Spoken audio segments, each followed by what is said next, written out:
3 months off.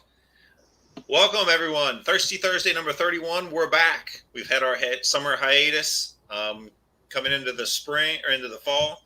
Um, and we're going to go ahead and kick this series back off tonight. Um, no real topic, no real direction of where we're going. So if you guys have questions, comments, something you want us to talk about, put it in the comments below. Otherwise, sit back, relax, enjoy the ride, because that's what we're going to do. First off, as always, cheers, brothers. Good to see you.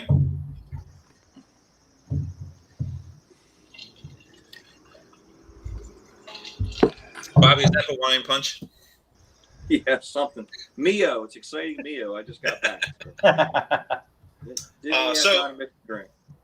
So to get us kicked off, we'll go around the horn here, just again to kind of introduce everybody and refresh ourselves. Ben Waples, a volunteer firefighter captain in Salisbury, Maryland, and a firefighter paramedic for the town of Ocean City. Bobby. Hey, everybody. Bobby McGee, Lieutenant Ocean City Fire Department. Been a great summer. It's been great to see everybody out, not have the big lockdowns going on. So it's been very enjoyable. We've been very busy, but it's been good. We are just like everyone else. We're extremely hard up for help. So we even hired Ben. We'll see how that all goes. And he's on my shift, Trevor.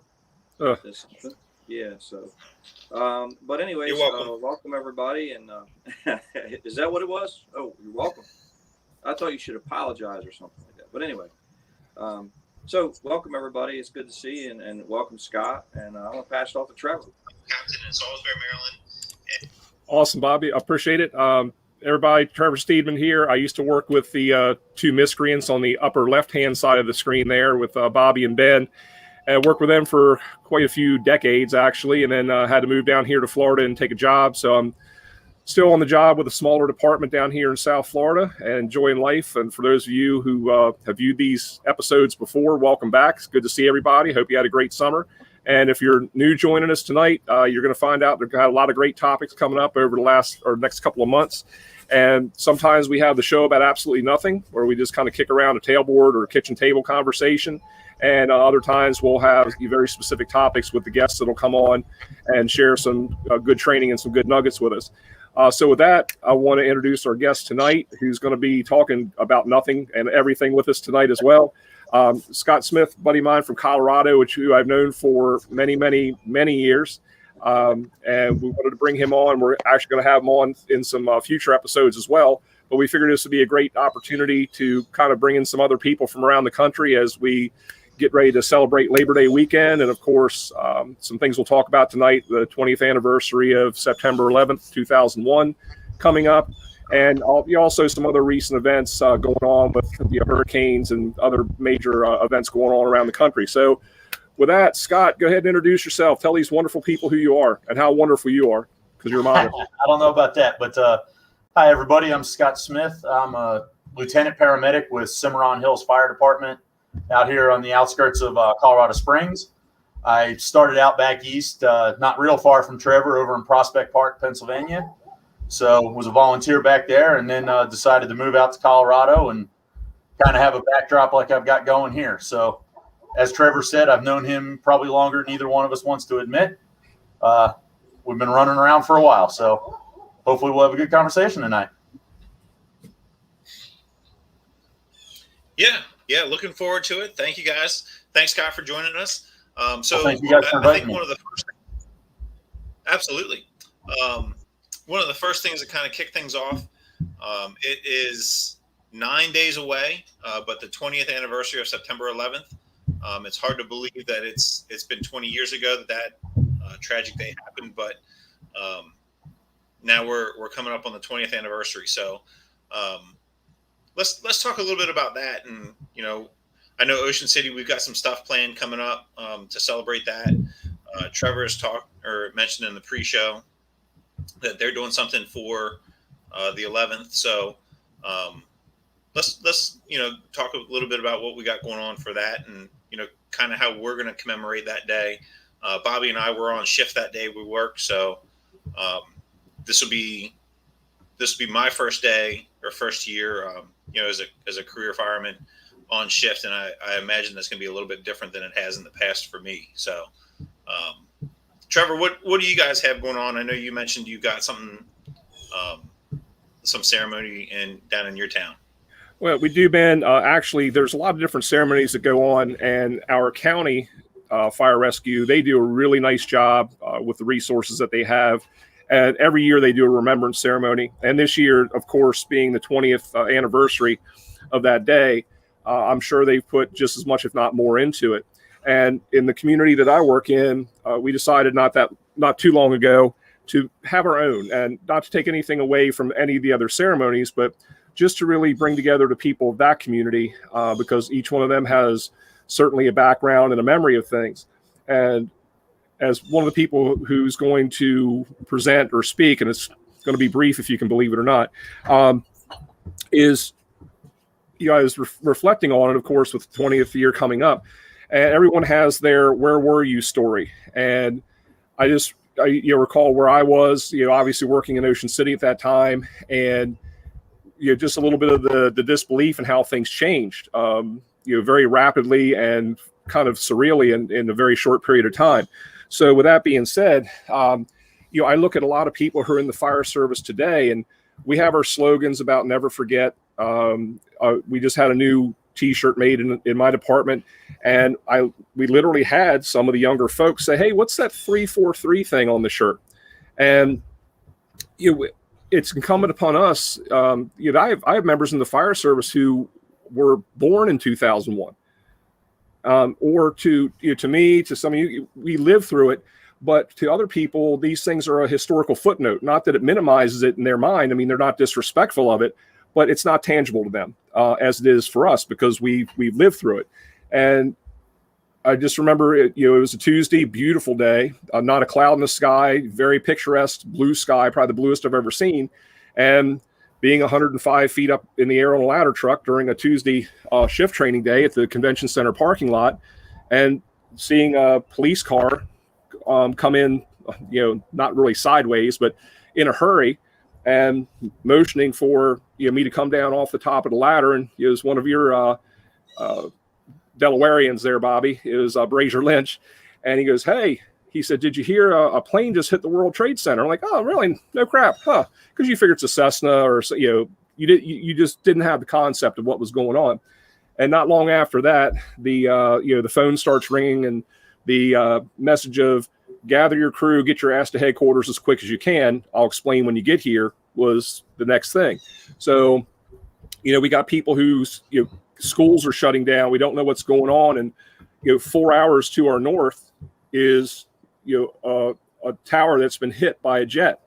And then we get to headquarters, and of course we have the TV on, and the bosses are coming in, and we're trying to gather information and getting some things from 65th Street, and we literally watch the second plane hit on TV and go, "Oh," then it starts to register, and then 2.5 hours to our west, where the Pentagon gets hit, and then not what, probably geographically, I'm not sure, probably about 3.5 hours northwest of us is where Flight 93 goes down in the field. And then we're hearing all these reports, and very, very surreal to go by our Coast Guard station in Ocean City, which was not fenced at the time, which was just kind of an open air building or open access building. And to see all the Coast Guardsmen and women lining the front of the building with ballistic vests, Kevlar helmets, and M16s at high port. And you're like, wow, something is just very, very different today. So I think it changed all of us to a degree, but I think it's also incumbent on all of us, especially for us living through it, is to make sure that we pass those lessons down of never forget and why it's tangible. And our colleagues, and of course, we have stories that can go on, but our colleagues that we lost that day, some of us had trained with those folks, or they were friends of ours in the different places.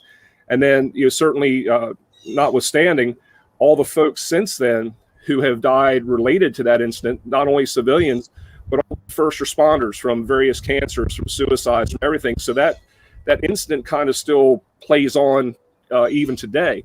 So for those firefighters that are the younger generations, when we talk about 9/11 and we tell them what the significance of those numbers are on that T-shirt, or when we say never forget, we put faces and names to it and why it's important. And just kind of going back a little bit on that as well, before, because I want to kind of pitch this to Bobby with a question, is to me, it's very similar to what maybe those generations in World War II during the attack at Pearl Harbor.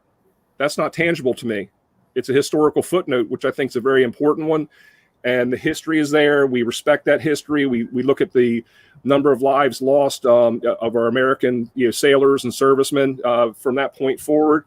And to me, again, I kind of look at this the same way, that for our generation, this would be similar to what that generation maybe had experienced. And it's our obligation to actually speak and go forward with it and give them a little bit of that history lesson as to why it's important to really keep that alive. And I think we're doing a nice job with it, but we also have to realize that we're aging.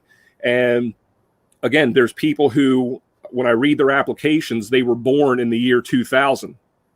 And it's like, wow, they have no concept of what this was other than footage. So with that, I think it's also important to look at our brothers and sisters in law enforcement, but also in the military, because as you all kind of remember that iconic picture, it was, I believe it was a cartoon that was drawn in one of the publications, but it was of a firefighter taking the American flag up out of the rubble of the World Trade Center and handing it off to a member of our military. And you could tell they were in forward motion to go fight terrorism overseas. And Bobby, as a veteran yourself, and spending time overseas, probably during some of that pre and post or a pre-time, and being able to serve in some of those areas, I think it's important that we remember some of the sacrifices that our military has had to make all over the world on that behalf. So, Bobby, if you don't mind, because I know for those of you who've tuned in before and viewed, a lot of Bobby's background and in the fire service came from his service in the Navy. And again, Bobby, thank you for your service and what you've done for us. Could you just talk a little bit about how that kind of affected you, not only as a firefighter but as a veteran who served overseas? Yeah, I served in the Navy. My first tour of duty was in Beirut, Lebanon, and the group that relieved us was involved in a barracks bombing, which killed over 400 of our members. And so that was the footnote that got me into the VFW and all that stuff. These guys are going overseas. What's unique, I think, compared to what I was in a relatively peacetime era. I was in between Vietnam and the Gulf War, and there were guys that served with me that were in Vietnam, and they told me all the horror stories about what had happened then. And Beirut was very unique. We weren't truly involved in the fighting over there. We were very close to it, and it was happening all around us, but it wasn't people shooting at us, I guess you could say. And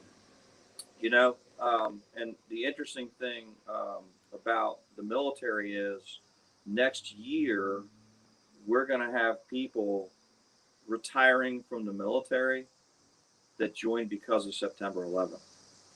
And so, first of all, I raise my glass, because there's nothing more noble in this country than having something like that happen and saying, you know what, I'm going to make a difference overseas, away from my homeland, in scary places. And those guys signed up in droves, and God bless all those guys, for what they did afterwards, because I think they had very similar stories to my friends at Vietnam that had stories like that. So my memory was I was working at Station 4 in Ocean City on September 11th. Ocean City had just been voted the All-American City. You remember that, Trevor? And they had banners and flags all over the town. And I think this happened like weeks before this, did it, Trevor? I think it was very soon before that. And they go around and they vote different cities in every year. We just happened to be the city that year. And I remember, just like you did, Trevor, I remember they said an airplane crashed into the World Trade Center. I thought it was a small plane. I looked and you could see the footprint on the building. I said, my God, that's a huge plane. And we were talking about the fire tactics. I mean, that's mostly what we were doing, was talking about, gosh, this has got to messed up the elevators. It's got to have messed up the standpipe systems, all the things that you would talk about as kind of like a firefighter. And I'll be honest with you, when the second plane hit, I was stunned. I couldn't say anything. And for those guys who are young that weren't around then, it didn't register right away for me. It was a period of time where I couldn't believe what I had just seen. And it took me a while to kind of register. And it was like soon after that, the Pentagon got hit, but it was very sketchy. They wouldn't say the Pentagon got hit. They just said a plane went down in D.C. At some point, they were saying that they thought there were 14 missing planes going around at the time, or some crazy number like that. And we truly didn't know what was going on back then. But now, in retrospect, 20 years later, I think they were line of duty deaths. They were firemen doing fireman things. The building was on fire. They were doing their best to stretch their lines. They were doing their best to rescue the people out of those buildings. Father Judd was doing his best to comfort the troops when he died in the line of duty. And they were all line of duty deaths. We just had a line of duty death here in Frederick not too long ago here in Maryland. And I think it's the same. I think it was just so many of them. It was overwhelming for us. 343 firefighters going in a hand, and seeing it on TV and watching those buildings. And for you young guys, they didn't think those buildings were going to fall. The engineers can say what they want to say, but at that point in our thought process, those buildings would never fall. They might burn out the interior of them, but they would never fall. And unfortunately, we were watching TV when one of the towers fell. And we knew instantaneously that there were a lot of deaths, and a lot of them were firefighters. And so just for you younger guys that weren't there, it was a very life-changing thing, I think, for us. What I miss that togetherness of the country after that event. We really didn't have big political fights back then. It was all hands on deck to go find out who did this, why they did this, and go get them. And thank God that was successful. I served in peacetime, and I served in the fire service, and I remember, and Trevor and I have had the opportunity to teach with and around, to be taught by guys from FDNY, because we're just geographically close to them, and they're very open and willing to come out and teach tricks of the trade. And all of them knew people very well, all the new people. And the other thing that I think we got to give credit to, not only the military, but those guys in FDNY stayed. They stayed fighting fires in that city, and they knew the rest of their careers that city was a target. And you know what? They brought their bunker gear in every shift, and they went right back to work and did their thing again and again and again. So I also salute those guys in FDNY that kept coming back to work, and they kept doing their thing and helped us in the fire service, teaching us things, on the firefighting side. So, Scott, tell us a little bit about your thoughts about Set There, my friend. Yeah, like you guys echo a lot of your sentiments. I think it truly was a touchstone moment for our generation. Like Trevor pointed out, my grandparents, they knew exactly where they were and what they were doing when Pearl Harbor was hit. My parents knew exactly where they were and what they were doing when JFK was shot. And for us, it's 9/11. I was walking out the back door of Station 7. I had just gotten off shift. My phone rang. My wife said that a plane had hit the tower. Just like you guys, I was thinking, oh, some idiot in a Cessna. So I run upstairs. The guys were watching Sports Center. I changed the channel. I got called a whole bunch of names for interrupting what they were watching until they saw what I had turned it to. We stood there, like I said, saw that hole, said that's no Cessna. We watched the second plane hit. I would say the majority of the crew that day, and myself being veterans, we all looked at each other immediately and said, this is terrorism. This is not an accident. We knew bad things were happening right then. Stayed there and watched with the guys a little bit. I drove home, got home with my wife just in time to see the first tower come down. And I broke up a little bit then. About 2 maybe 3 years before that, I had turned down a job offer from FDNY. Had a kid on the way, couldn't afford to take the pay cut and all that, so I turned it down. But that really, really struck home right then that, it very easily could have been me there. And there was no question in my mind that in addition to civilians going down in that tower, that there were firefighters. I think the most chilling sound, and I remember teaching at fire academies for years afterwards, ripping guys anytime they let their pass devices go off, because every time I heard that, it was just that chorus of pass devices we heard later in the day on 9/11 and 9/12 and all that when they were digging the pile, and that's all you could hear was all those pass devices going off. I think that's the one thing that truly sticks in my head is that sound. Anytime I hear one, I see those images. So, yeah, it's, like you said, we got guys coming on now that either weren't born or were just babies at the time and don't understand it. And Trevor and I were just talking over the last couple of days about passing on that institutional knowledge, the things that we know, the things that we've learned, how so often the fire service doesn't pass on that stuff. The generation that experiences it, learns it, knows it, lives it, but we do a poor job of passing it on.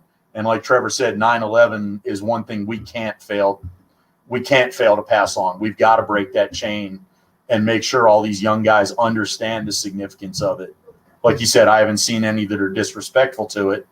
But my wife just this morning said that, or this evening when she got home from work, said that a young girl that's in her maybe 20s, so probably an infant at the time, she said, "Oh, yeah, I've got a real bad 9/11 joke."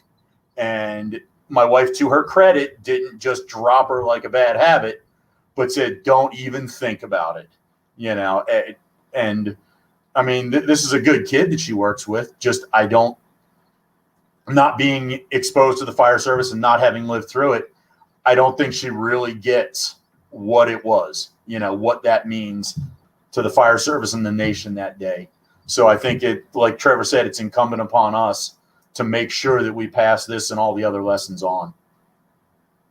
And to that end, Scott, thank you for sharing all that with us. And Ben, you're kind of within our group here, you're always that bridge guy because you're too old to be young and you're too young to be old. So I kind of envy you, to be quite honest with you. But what was your experience with it? And then coming up in the fire service, seeing both the people who are senior to you and very junior to you at this point, especially not only as a career firefighter paramedic, but as an officer in a volunteer department. How do you process this, and how do you try to get them to see it through your lens? Yeah, I think I'm fortunate in that like you said, I'm kind of like in the middle. Like I didn't have a lot of time in the fire service prior to it. And now I've got, more time after it. Like we've said, it's one of those days that you'll never forget. I was in college. It was my first year in college, and I was actually sitting in a world politics class, and the professor comes in and says, apparently there's a plane that struck the World Trade Center. We're not real sure what's going on. And we went on with class. I don't remember what we were talking about, but we had our regular class. And after class, I go back to my dorm room and didn't have a TV in there. And I went up to a friend's room and they had one. And I will never forget watching the second plane hit. And at this point, it was all past. Everything had already happened. So watching the replay and the plane banking and going behind the tower. And I remember thinking, where the hell did it go? And it wasn't until they turned it around and you saw the view from the other side where the plane struck the tower, and then it hit me. It was like, holy shit. And like Bobby said, and Trevor, you'll never forget. It was a beautiful day. Beautiful day. I walked out of a class later that afternoon, and there's no way that could have happened. Come back, get on the computer, and it's like, holy shit. And from that day on, it's been one of those things that, we say we never forget. And it's something that you think about every day. It's something that you, when you go to work, even in my previous career as an athletic trainer, I knew in September, it's a busy time for us in high school athletics. And there was always that week leading up to 9/11 where something like it just wasn't right. Like I was off, like the evaluations, the patient care, that kind of stuff, that never changed. But I wasn't at school. I think I always spent more time at the firehouse that week. But having that, kind of, I don't want to say it kind of catapulted me into the fire service, because I was definitely interested and I was definitely a part of it prior to that. But it made it that much more important, to watch those, to watch the videos and watch the documentaries that have come out since about the members that the FDNY lost that day and that they're still losing. It hurts every time. I'll never forget, we had, and I'm sure you guys have seen this too, but there was a video that was going around that was recorded by a court clerk, I think a Queens court clerk, and kind of walking the streets. And like Scott mentioned, the pass devices, like you hear chirping in the background the whole time. And you're like, if you don't know what it is, like, you're like, oh, there's something wrong with the camcorder. There's this, it's whatever. But those that know, like, never forget that. And now that the pass device has changed, it's not the same sound. Like, you still don't forget what that sound is, and even with the new alerts that we have, like, it's still tough, like nobody likes to hear that sound to begin with. But now it has more meaning when you hear it. So it was, I would say, like I said, it catapulted me, I think, into the fire service, and it made everything that I was a part of more meaningful after that. And Ben, I want to swing back to one of Bobby's comments when he talked about the FDNY folks. They were doing their thing. They were going up in that building. And one of the things I think that we can impress on some of the people who are younger in the fire service is that's what makes us. That's what builds us. That's what gives us that credibility within the community. Is that whether it's a 110-story building or a 900 square foot private dwelling, we're coming to work. And we're people like everybody else, just like the folks working on that day. Up in New York, they probably came to work that morning, not knowing what they're going to get into, but they went through their regular routine. They had plans that night, that following weekend, whatever the case is.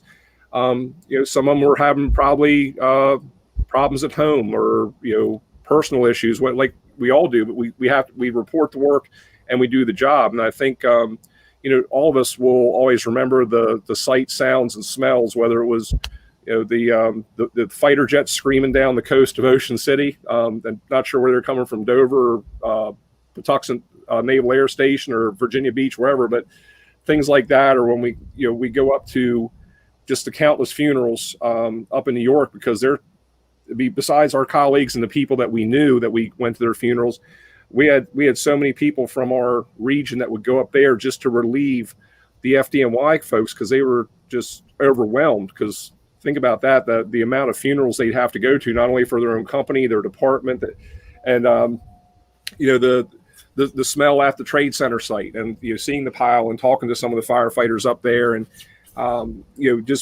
being present at that site to say you'll never forget those the good things, but you'll never forget the bad things either. They're kind of indelibly inked. But I did want to capitalize on that comment that Bobby had made, that they still went to work. That was not a usual day. That wasn't. I know we say we call that Tuesday. It was a Tuesday, but nevertheless, that wasn't a usual thing. In our fire service mindset, high rises didn't collapse before that day. We established collapse zones and talked about ventilation at high rises and things falling from the building, but typically it was window glass and not people.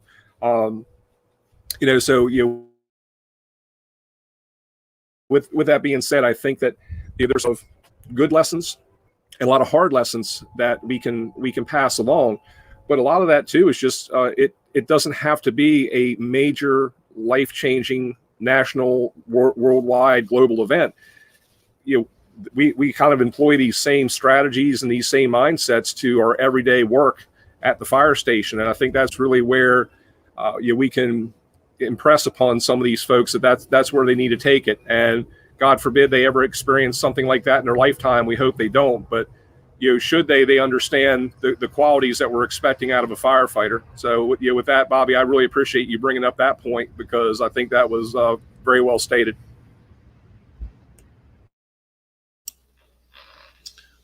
Well, I don't want to minimize this part of the conversation, but that 9/11 is something that we will remember forever. The 343 brothers and sisters that we lost that day, and that the over 200 that we continue to lose through everything after that. Let's talk about some good stuff that just came out from the FDNY. Retired Lieutenant Ray McCormack. If anybody's seen any pictures of him recently, he kind of looks like Santa Claus. Holy cow! That's his new side hustle. He's going to be Santa Claus's stunt double. I don't know. I see bad Santa considering it's Ray, but it's just me. But one of the last projects that he worked on prior to his retirement was revising and revamping the FDNY's engine company manual. So recently that's been published for public use and public review. If you guys want to see that, it's on the Strike the Box website. So stbtraining.com. It's on our homepage. Go check it out. It's, what is it, Bobby? 255 pages. We printed it off the other day. It's enough. I might get a day off from work for printing it all there. Well, if you do, let me know. I'll take half that day too. But go check that out. It's, the comment that I put on our website about it, and we'll talk about FDNY versus East Alshit, New Hampshire, and nothing against New Hampshire communities. But the difference between the FDNY and the local community, all volunteer departments, it's a big difference. Not everybody is riding out with 4 or 5 people on an engine, 6 people on a truck, having 100 people show up within the first 10 minutes and you can literally stomp out the fire. It's one of the busiest departments in the world. So they probably see a thing or two that, and do a thing or two that, can help any department. So go check it out. Bobby, or have you guys had a chance to look at that document at all? Yeah, I did.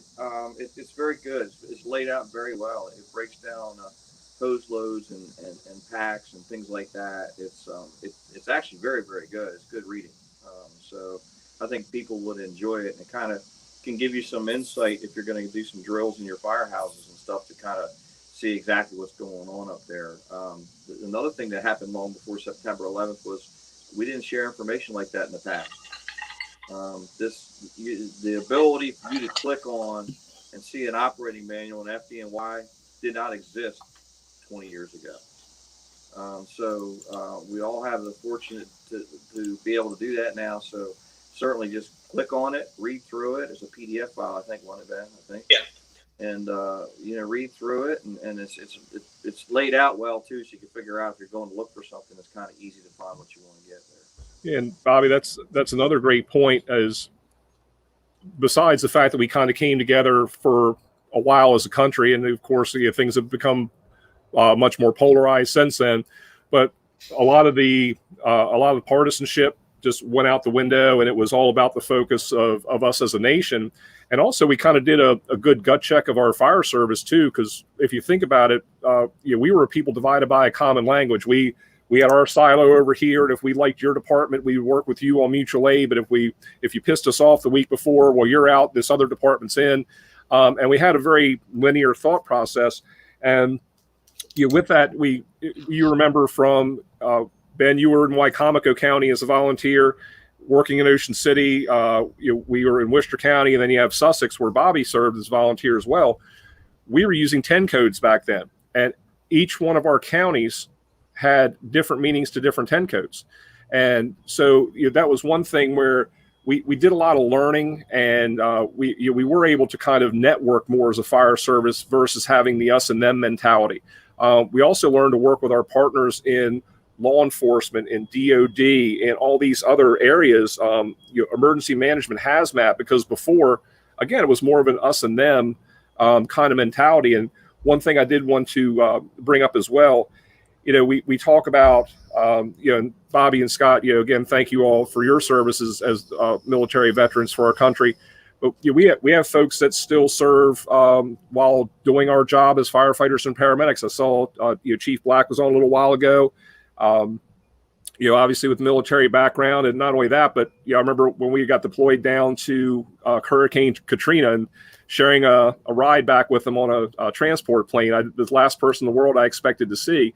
But we look at people like that, or people even from our own state, like Chris Slutman, who I believe was killed in 2019. He started out in Maryland, was up there, I believe, in Kentland 33, was on Ladder Company 27 in FDNY, and was over in Afghanistan and lost his life over there. So we still have a lot of our folks who are either still military reserves and National Guard, and it's just amazing to see that. Not only that networking, but an overlap that we have in so many different areas of our service. And again, I think that just speaks to the willingness for these people to go and serve, not only in their home communities, but serving their country at so many different levels. So you definitely want to thank all those people who have made that sacrifice and spent the time away from home, and those who didn't have the opportunity to come home for doing what they've done. So to that end, Ben, I know you wanted to get into a little bit of a discussion. I got some questions for Scott there. He's a little bit difficult to see. I want to kind of pivot a little bit. Again, I've known Scott for many, many, many, many years. Met it out at FDIC, and we could tell those stories on another broadcast. But Scott, you're a little bit difficult to see with the backlighting. You're out there in Colorado, so it's a beautiful backdrop. I call that the Kevin Costner backdrop. So it's probably not real. He's probably in a 1-bedroom apartment with no windows. And that's the backdrop. But Ben, could you do me a favor for those who are kind of curious as to what Scott really looks like? If you don't mind putting that up for me. Yeah. Because I tease him about this. This can't be good. Oh, it's not. It's going to be a train wreck for you. So.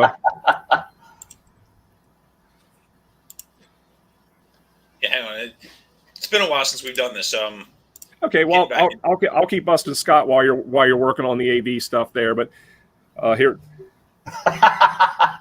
yeah. So I always said Scott looked like a not quite as skinny as a Freddie Mercury. So that's with the short hair. So. Well, there's FCC rules, so I can't respond appropriately. But I love you too, man. Love you too, brother. So with that, Ben was talking about with your pre-show a little bit and pre-show. We took a little hiatus over the summer, give everybody a little bit of a break. And now that we're getting ready to get into Labor Day weekend, I know for different areas of the country, things are different for the seasons. And the seasonality of Ocean City is we kind of ramp up in the spring, crazy all summer. The last big hurrah is this upcoming weekend. And then there's the peaks and valleys after that, and it kind of dies off again. But it's become more and more of a year-round resort. And I was talking to somebody from a firefighter from South Carolina today, and they're very far inland. And to them, whether it's January or July, it's kind of the same routine. They don't have any influx. And to me, that was really weird, even growing up in it, because your school schedule was based around tourist season. Everything was based around it. So Scott, how are things the same and different out there in Colorado? Because I know you have different times a year where people come out there to enjoy all your natural resources and do stuff. But what's a typical summer for you like? Because I do not see any ocean in your background there. So I'm just kind of curious what it's like out there in the mountains. No, there isn't much of an ocean out here. And, we're being suburban where we are. We don't have a whole lot of change in our demographic seasonally. The mountain towns, certainly, they get influx. They'll get a big influx in the summer, and then it'll kind of die down, and they'll get another big influx in the winter for skiing and that sort of stuff. But where we're at, it doesn't change much. The only thing that'll ramp up is anywhere from probably April to May on through probably November, we get into the wildland season. So I don't know how good the picture is behind me there, but if you can see, my pasture there is pretty dry at the moment. Well, it was until about an hour ago. It's been raining since then. But before that, it's been getting pretty dry. So this year we haven't had any big fires in state as yet, whereas last week, for anybody that watches the national stuff or pays attention to the wildland realm, we had the Cameron Peak fire was probably the biggest we had in Colorado, and then there were some other ones. I got to go up there for a couple of 2-week stints. I just got back about 3 weeks ago from a 2-week stint up in Wyoming. I wasn't actually assigned to a fire. We joke around and basically we were up there to make sure that the Forest Service guys got some vacation. So we were covering one of their areas, probably a couple 100 square miles. We were covering up around the Medicine Bow National Forest, basically. So we were on a small Type 6, so a brush rig for you guys, just 3 people. And then we had a chief and a chase rig just in his ride. And we were just cruising around, watching for any starts. We had a couple of small lightning starts, but nothing real significant that we dealt with. But we've had crews out. We've got one additional brush truck or Type 6 in our station that does nothing but deploy to wildland fires. And it went out the last week of June, and it hasn't been in quarters more than 2 days since then until this week. It's just getting some repairs done, some upgrades, and it'll probably go back on the board next week.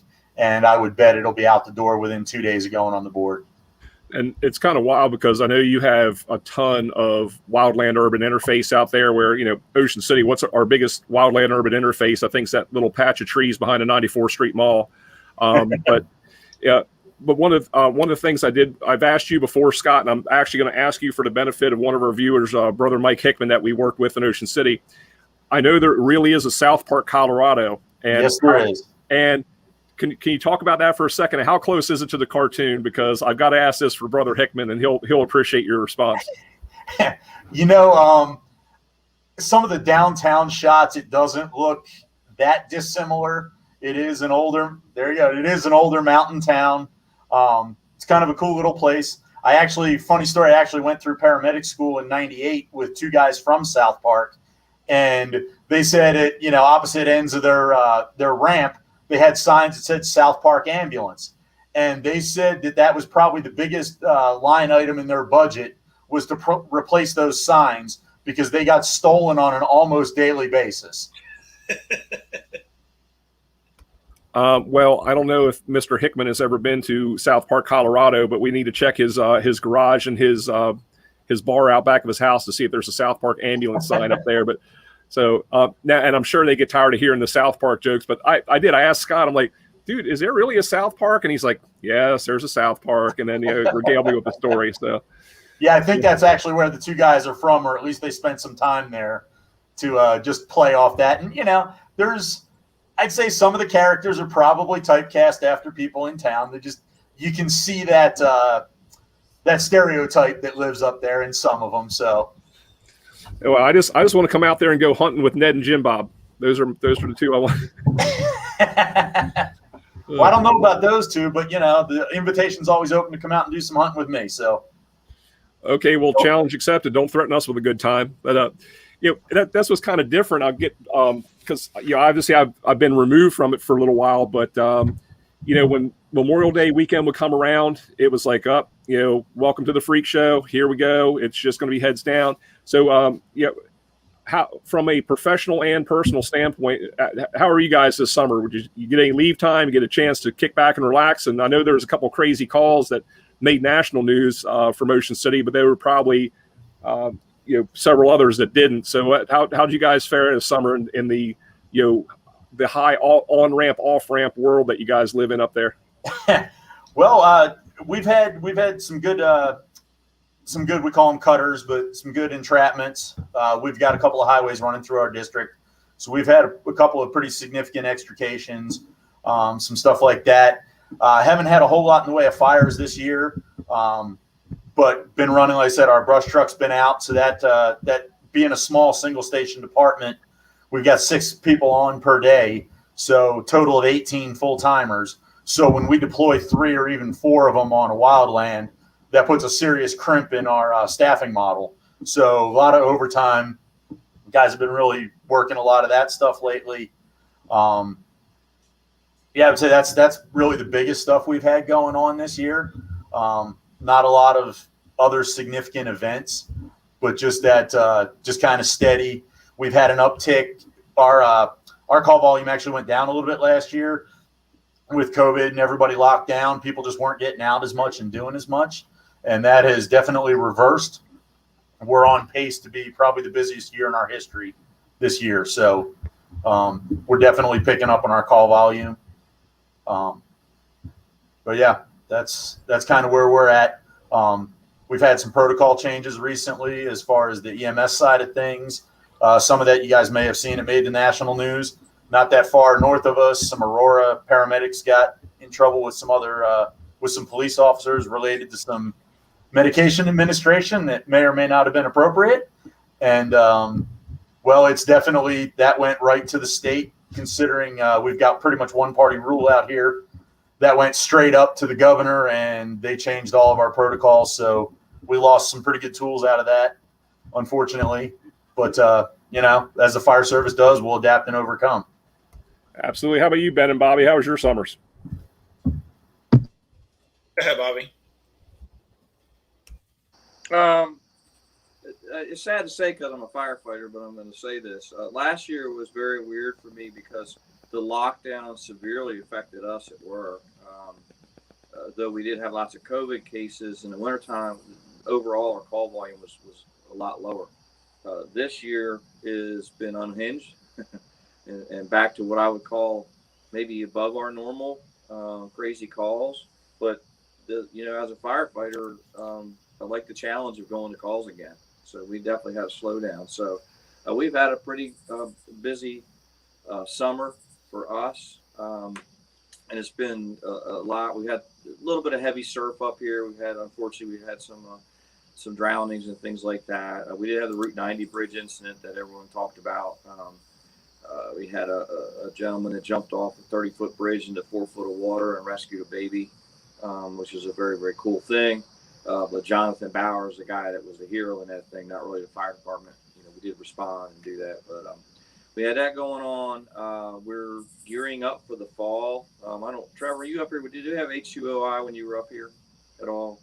So we have little import cars that comes in and they kind of challenge the police department and lots of violence and stuff like that. Hopefully it's not as bad this year, but they're ramping up like it's going to be. We have Bike Week coming in town. They're predicting that our Bike Week is going to be the largest Bike Week they've ever had because people are trying to get out, you know. And so we've been busy and exciting. As it was when you left, Trevor, our shoulder seasons are getting busier and busier and busier all the time.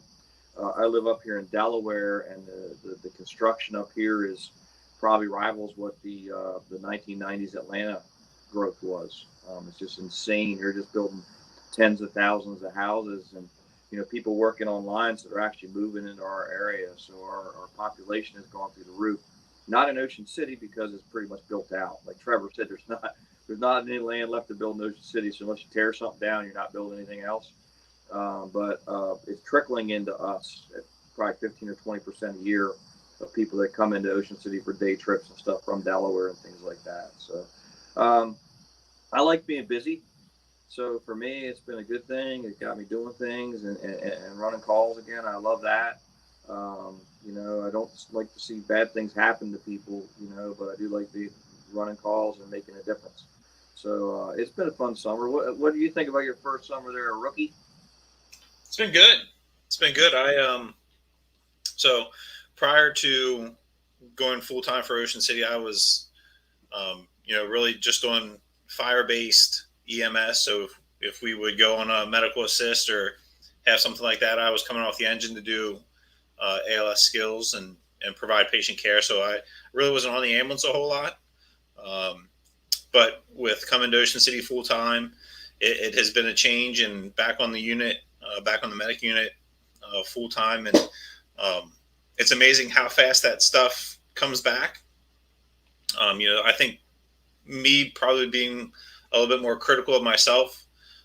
You know, there's a lot of stuff that I need to work on to get back up to where I want to be. But it is definitely something that I've missed. Like Bobby said, running the calls, being busy. So it's nice coming back. It's nice to be busy. So yeah, I've been enjoying it. I started an IV on a lady the other day. It was probably a month ago now. Hey Ben, this is a fire show, but go ahead. You know I can make you disappear, right? I know. Okay. But started an IV on a lady the other day and told her, I said, would you be surprised if I told you this was the first time I've ever done that? And she said, no, it's not. I looked up at my partner. I said, first time in 2 years, maybe.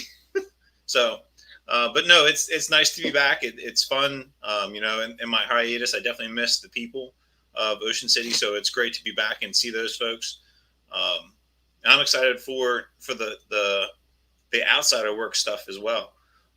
It's a different schedule that I am working now. So working that 24 hours and then having the 3 days off is great to be home, get stuff done around the house and spend more time with my family that I wouldn't have had otherwise. So I'm exceptionally grateful for the opportunity to come to Ocean City and to be back in the swing of things.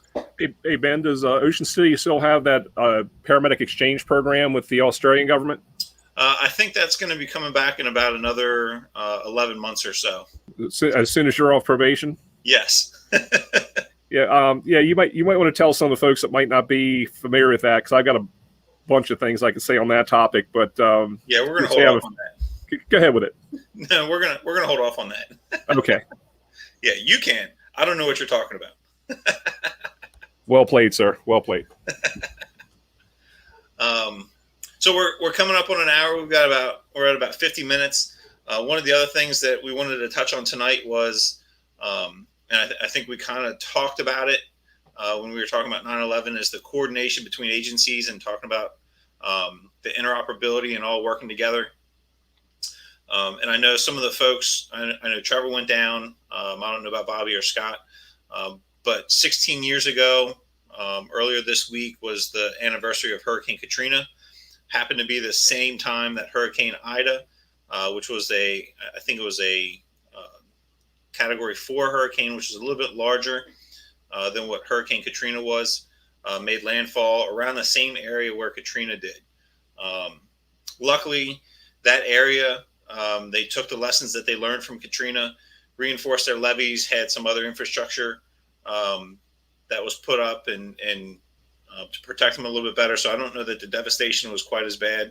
But let's talk about the incidents and the everything with Katrina, and then how that helped expand and help that interoperability. Sure. I had the opportunity to be deployed down there with the city, and for quite a while. We were part of the Maryland task force that was assigned down there in Operation Lifeline, and lots of experience, lots of stories to tell, lots of lessons learned. But some things even more so than what you learn from a fire department or public safety organization perspective, you learn from a personal perspective, because in the Mid-Atlantic, we're not immune to hurricanes in any way, shape, or form. I mean, and especially Northeast storms for us are sometimes just as devastating, if not more so, because they last for so long. But I recall, getting within 250 miles of New Orleans, and there weren't signs.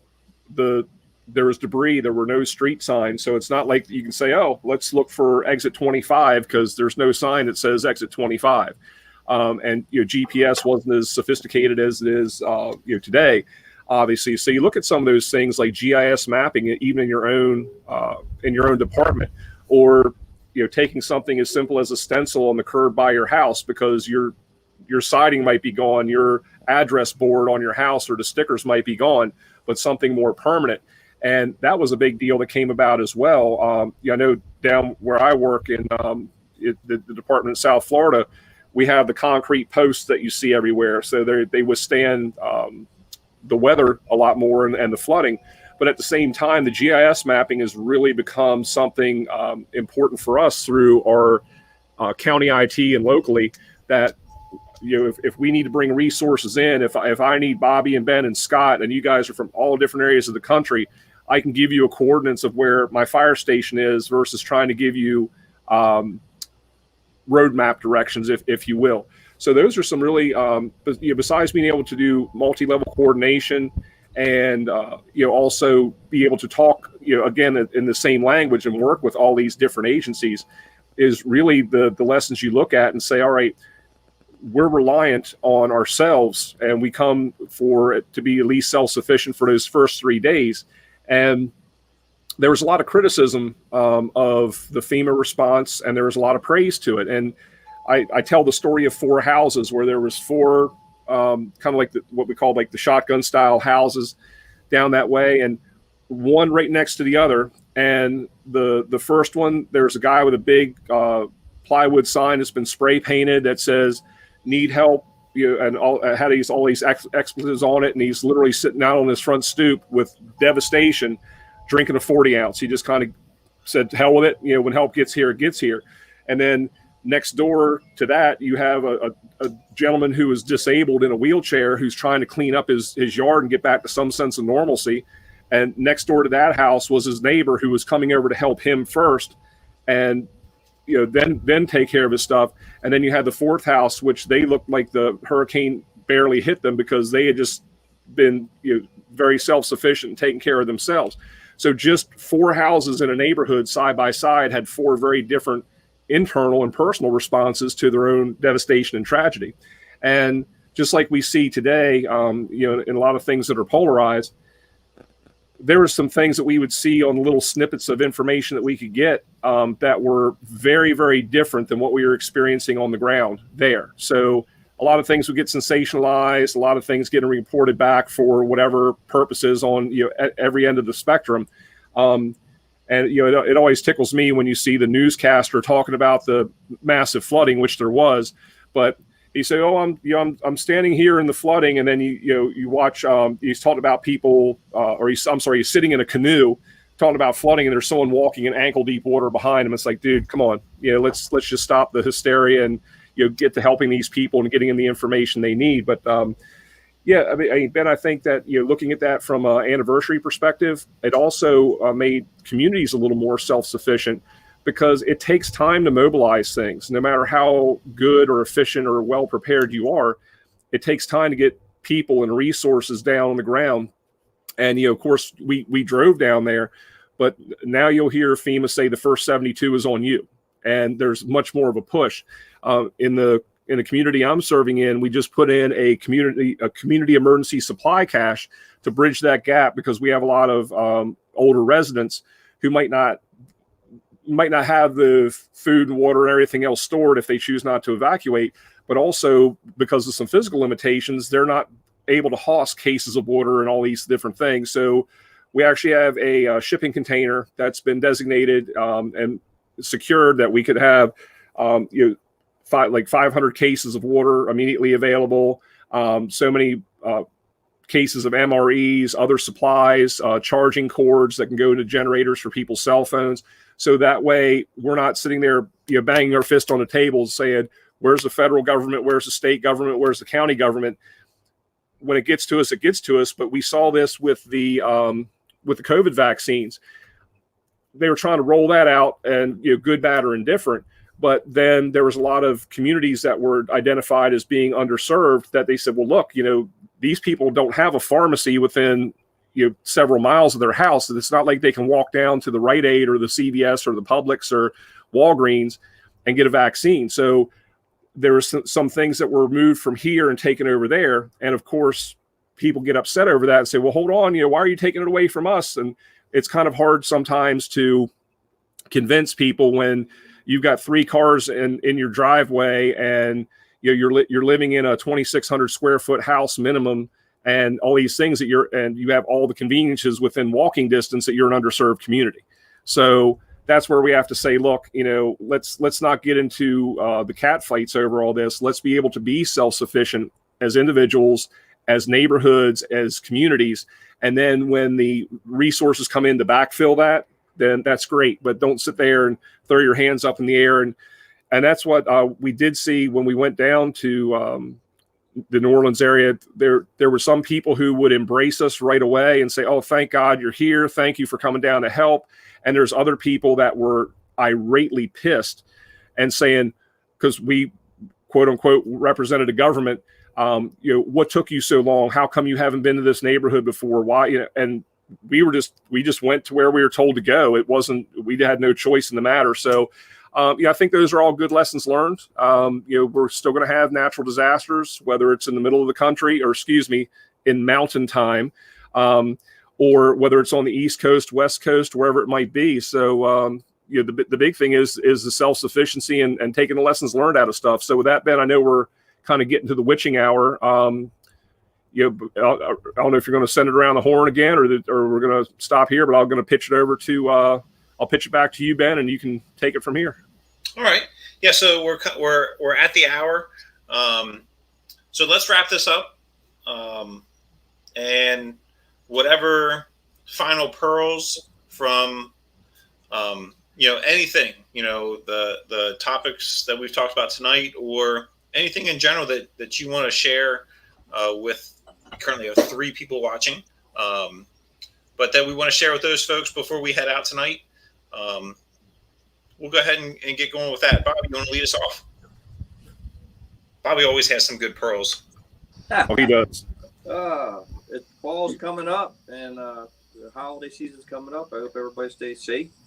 I hope everybody enjoys their family and gets out and sees people for all the lockdown we had. I wasn't trying to ignore you, Scott. I was using this spray. It's for something on the East Coast we call bugs. You don't see them up there, so we have to use this every now and then. But thanks for coming on the show. We really do appreciate it. Love the backdrop. I just was out in Colorado Springs a little while ago, and unfortunately for a memorial, my wife's family's from out there. What a beautiful area of the country. My God, I had no idea. My sister lives in Buena Vista, but it was a different kind of beautiful out there in that area. You really are living part of God's country out there. So you stay safe out there, my friend, and thanks for coming on the show. And you want to wrap up and give us your last nuggets? Sure. Well, thanks, guys. I appreciate you inviting me on. It's been good talking with all of you. Yeah, we're talking about the self-sufficiency and all that. If a hurricane hits out here, y'all better get to church or something, because really bad things are happening. But we've got the wildland side of it. Trevor says 3 miles away to the Walgreens. Well, the nearest grocery store for me is 12 miles, and that's the first 8 of it's dirt. So, it's definitely a different little mindset, like you said. I definitely enjoy it out here. I love growing up back east, but it is God's country out here. So we've just got a little bit of different set of problems here. We're definitely, I wouldn't say this is an urban interface, but we're definitely in the wildland realm where I'm sitting at. And we've got that wildland urban all around us. So a little bit of different problem, but a lot of the same kind of aspects, that self-sufficiency. We go up on these wildland fires, we see the same stuff. One guy's out there, he's been wetting down his lawn, and his house is good. He's got that defensible space. And then you've got other ones that, like you said, they got this big sign. They're just out there waiting for somebody to come help them because they have no idea how to do it themselves. So you get a little bit of everything. And the faces change. We've heard it at FDIC, same circus, different clowns. And they apply it to us. But you know what? It happens to the communities as well. We all have the same community, just a little different spin on it. Thanks, Scott. Trevor? All right. Definitely want to thank everybody for tuning in, whether it's live or I know a lot of folks look at this later on. And thank all of you for being here tonight. It's good to see everybody's faces and get to chat and catch up a little bit. Scott, you especially, it's great to be able to catch up with you. And it's always nice to get perspectives from different areas of the country, too, because we chew a lot of the same dirt. We have a lot of the same issues and problems and challenges, but then there's some things that are very unique. And it's nice to be able to look through someone else's lens and just get a fresh perspective on stuff. So, Scott, stay safe out there and, enjoy that beautiful backdrop that you're in. And I'm hoping that when you get that barn put up and the clandestine brewery established there, maybe we'll have to come out and check it out for you. But Thank you, everybody. And again, you'll have a very, very safe Labor Day weekend. Enjoy it with your family, your friends, your loved ones. And, when 9/11 comes out, maybe reach out to some of these other folks because, a lot of things kind of get stirred up again. And it might be a good opportunity just to, reach out and let everybody know you're thinking about them. So with that, Ben, thanks for coordinating this, and I'll kick it off to you. Thanks, sir. Again, thanks everybody for joining us. Scott, it was nice to meet you. Hope we have you back soon. Sounds good. As we wrap up, we'll be back in 2 weeks. So that is November or September. Was that 16th? I think. Watch the website. Watch the Facebook. All the social media stuff. This is going to go online as a podcast tomorrow. So if you missed tonight, you always have the ability to go back and listen to it later. So again, check our social media for that. One of the things that we kind of talked about throughout the show tonight was having that self-sufficiency. So, as you're getting ready to go to work tomorrow, or you're at work now, for every shift, for whatever you're doing, make sure that you're making yourself more self-sufficient. So you're not a liability for your brothers, your partners, whoever you're working with. You make yourself harder to kill, and then it makes you better for your partners too. So try and keep that in the back of your mind. Try and do something to make yourself better every day. Before we finally click off here, cheers, guys, one last time. And we're going to hold them up for a second. We're going to hold them up for the 13 members of the military that were killed in Afghanistan this past week. May they rest in peace, and we hopefully we don't see them soon, but that their families get some comfort from that. So, cheers! Everybody have a great night. Stay safe,